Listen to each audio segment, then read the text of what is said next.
So our next chapter is global warming. So what is global warming? Global warming क्या होती है? Climate change का बहुत बड़ा एक हिस्सा होता है global warming. So what is it all about? क्यों हो रही है ग्लोबल वार्मिंग? हम एक ही टॉपिक पे दोबारा आ जाएंगे जी बिल्कुल. और ग्लोबल वार्मिंग होती क्या करे तो हमें यही समझना है.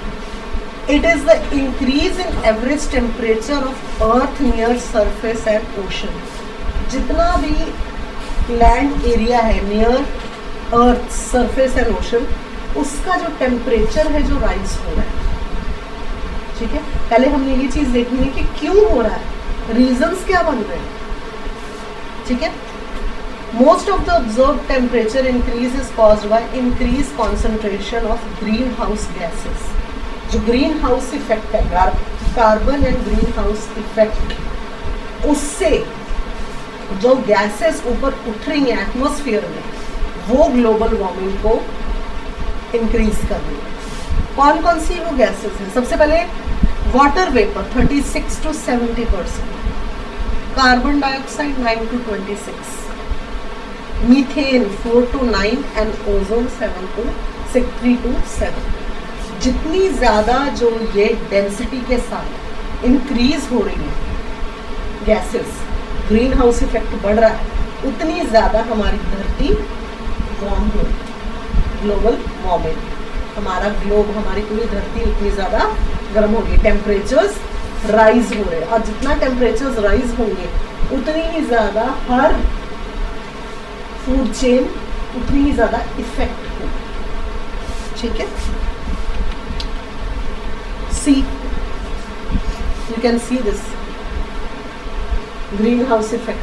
जितनी ज़्यादा धरती, यू कैन सी कि धरती पूरी जलने के कगार पे पहुंच रही है. Now what is the greenhouse effect? क्या होता है? थर्मल रेडिएशंस जो हैं वो ज़्यादा बढ़ रही हैं. कैसे हो रही हैं? अर्थ का लैंड और ओशन जो सरफेस एरियाज हैं वो हीट अप हो रहे हैं. उससे क्या हो रहा है, हीट और एनर्जी जो है एटमॉस्फेयर में आ रही है, फिर सर्कुलेट होकर ऊपर आ रही है ग्रीन हाउस गैस के थ्रू. ठीक है, गैसेस बढ़ रही हैं, गैसेस डायरेक्टली सरफेस लेवल से और ऊपर जा रही है. Then heat energy thermal radiation के थ्रू स्पेस में जाती है. Solar reduction absorption of air, solar जो है रेडिएशन जो है वो एयर में किस तरह से मिलते हैं. सो जितनी ज़्यादा गैसेस जो एयर में जा रही हैं उतनी ज़्यादा ग्लोबल वार्मिंग बढ़ती जाएगी. जितने परसेंटेज के हिसाब से जितनी ज़्यादा गैसेस राइज होंगी इन एयर, उतनी ही ज़्यादा ये चीज़ खतरा बढ़ता जाएगा. कॉजेज़ क्या होती हैं ग्लोबल वार्मिंग की? Emission of green house gases. Green house gases कौन कौन सी हैं? Green house gases carbon dioxide, methane, nitrogenous oxide, ये सारी जो एटमॉस्फेयर में मिल जाती है ज़्यादा मात्रा में. जितनी ज़्यादा ये एटमॉस्फेयर में मिलेंगी, ऑक्सीजन लेवल कम होता जाएगा, इन गैसेस की मिलावट ज़्यादा होती जाएगी, और फिर टेम्परेचर्स राइज होते जाएंगे.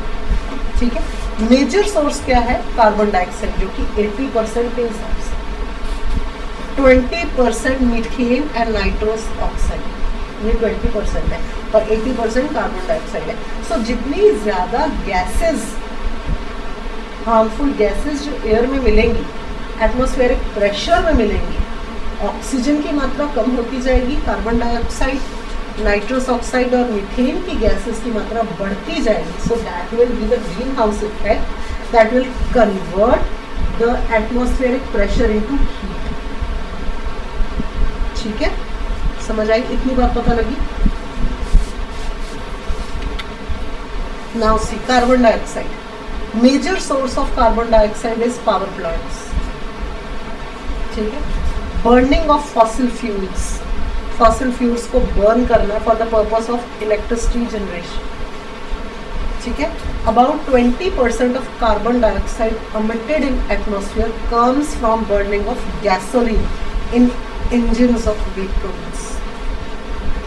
जितनी ज़्यादा हम व्हीकल्स यूज़ करते हैं उतनी ज़्यादा कार्बन डाइऑक्साइड रिलीज होती है इन एयर. जितनी ज़्यादा रिलीज होती है उतनी ही ज़्यादा उसकी मात्रा बढ़ती जाती है. Already we have seen 80% of carbon dioxide is released into the atmosphere on daily basis. Just imagine. ठीक है. जितनी and specially it is through the vehicles. जितनी भी व्हीकल्स हैं उनके थ्रू सबसे ज़्यादा.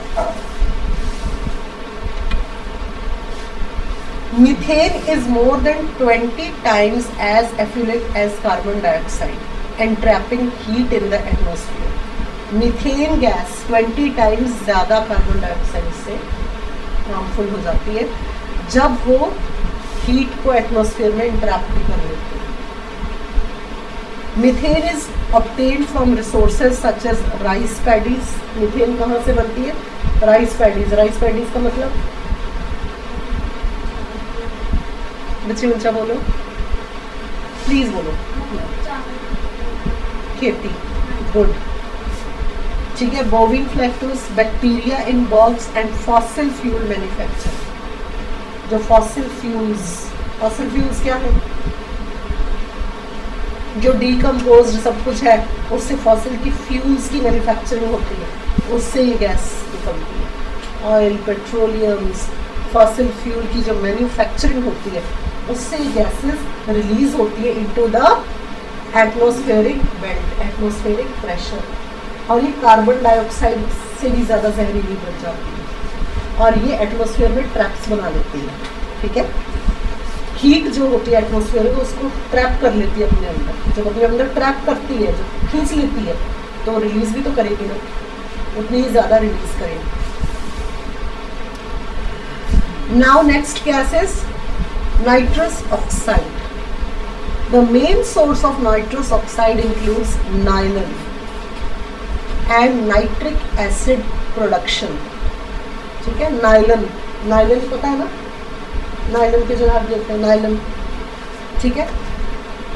और nitric acid production. Cars with catalyst converters. What is catalyst? Catalyst क्या होता है? कन्वर्ट्स एनर्जी, ठीक है, into fuel. The use of fertilisers. Fertilisers जो होता है एग्रीकल्चर के लिए, फर्टिलाइजर्स नहीं स्प्रे कर दो जी, उसमें नाइट्रस ऑक्साइड होती है. And the burning of organic matter. जितना ऑर्गेनिक मैटर बर्न होता है जब, उसमें से नाइट्रस ऑक्साइड होती है. ठीक है. तो कहाँ कहाँ होती है ये? नायलन में होती है, नायलन के रेशम में होती है. नाइट्रस एसिड की जो प्रोडक्शन होती है उसमें होती है.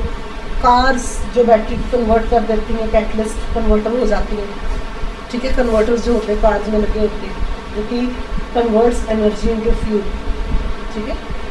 उसके अलावा फर्टिलाइजर्स, पेस्टिसाइड्स उनमें पाई जाती है और ऑर्गेनिक मैटर जब बर्न होता है तो उसमें से निकलता है. ठीक है. बात आगे वहीं पे आगे same topic, deforestation. Cutting and burning of forest for the purpose of residence and industrialisation.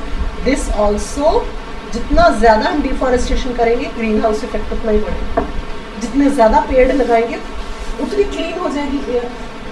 ठीक है. जितना मीथेन में ट्रैप की हुई है इनसाइड, जितने ज़्यादा पेड़ होंगे तो मीथेन गैस साफ नहीं हो जाएगी, कार्बन डाइऑक्साइड साफ नहीं हो जाएगा, क्योंकि trees release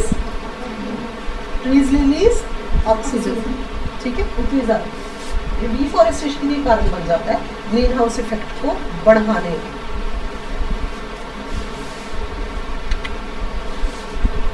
Now you can see this annual greenhouse gas emission by sectors. Annual मतलब साल भर में कितना ग्रीन हाउस इफेक्ट बढ़ रहा है from all the sectors of society, of all the sectors. सारे कौन कौन से sectors? Industries. Industry process 16.8%. Industries में से 16.8% गैसेस निकल रही हैं. Transportation of fuels. फ्यूल्स में ट्रांसपोर्टेशन जो होती है, फ्यूल्स जितने भी फ्यूल है, ट्रांसपोर्टेशन के यूज़ होते हैं, चाहे वो कार हो, स्कूटी हो, बाइक हो, बसेस हो, ट्रेन्स हो। ट्रेन कोयले से चलती हैं, कई ट्रेन आज भी कोयले से, बाकी तो मशीन से। एग्रीकल्चर प्रोडक्ट्स, वही स्प्रे, पेस्टिसाइड्स, पावर स्टेशंस, जितने पावर प्लांट्स लगे हैं। उसके अलावा वेस्ट डिस्पोजल, कल हमने वेस्ट डिस्पोजल का पढ़ा था। अब जितना कचरा है उनमें से गैसेस निकलती है कि नहीं, मीथेन गैस बहुत निकलती है उसमें से, क्योंकि वो किस में होता है, प्लास्टिक्स में। Land use and biomass burning, जितना भी ज़्यादा हम लैंड यूज़ कर रहे हो, बर्न कर रहे हैं, डिफॉरेस्टेशन, ठीक है। Residential, commercial and other sources, residential का कूड़ा करकट, ठीक है। कमर्शियल मतलब फैक्ट्रीज वगैरह का, याद है, पानी में डाल दिए कचरा। तो वो जो हमने वाटर में हमने पढ़ा था, वाटर पोल्यूशन, जो वो सारा कचरा बह के निकल गया, वो क्या गैस नहीं बनेगा, ठीक है। कार्बन डाइऑक्साइड देखो कितनी मात्रा में है, methane and nitrous oxide, you can see this. Carbon dioxide power stations के थ्रू कितना यूज हो रहा है, waste disposal, fossil fuel, then land 9.1%, after this transportation 19.2%, industrial process 20.6%, ये कार्बन डाइऑक्साइड सिर्फ, and this is 72% in total. Methane, you can see this. Fuel receiver 29.6% fuel, fossil fuel, and waste disposal 18.1%. उसके अलावा land use 6%,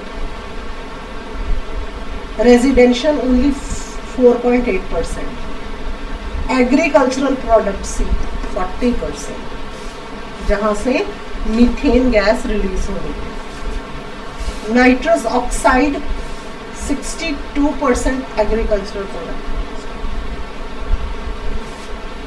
residential में 20, 5 is for industrial process,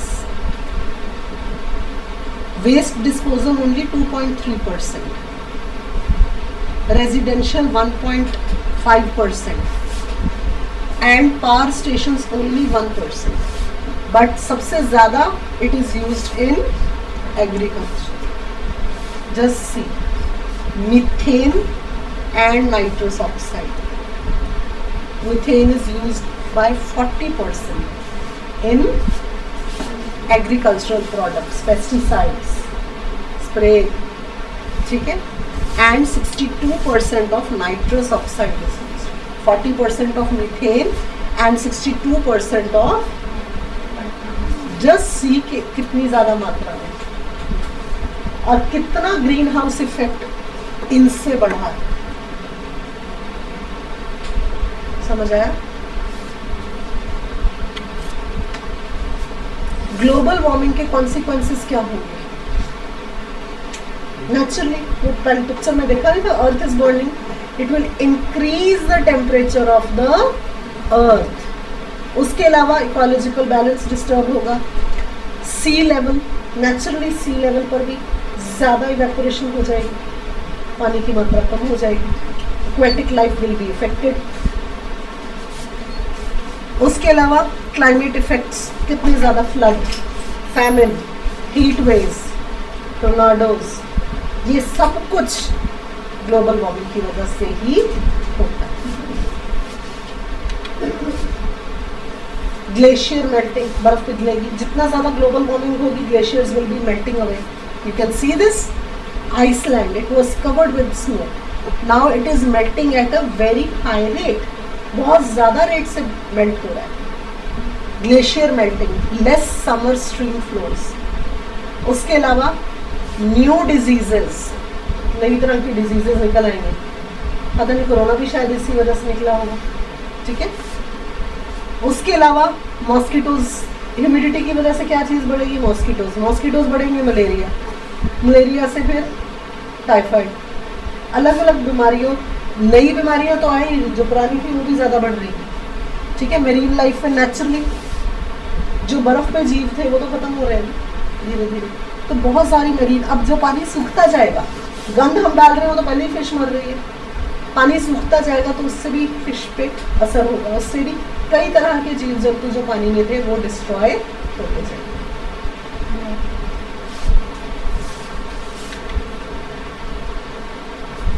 पहले उसने बता दिया कि ग्लोबल वार्मिंग से एंड इज नियर, कोई पता नहीं धरती का क्या होगा।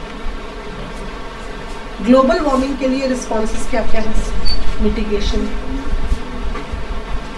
अडेप्टेशन, ठीक है। यूनिसेफ ने भी बोल रखा है कि because of all this global warming पर बहुत ज़्यादा असर पड़ता है, कई तरह की चीज़ों से ग्लोबल वार्मिंग पर बहुत असर। Will continue it tomorrow.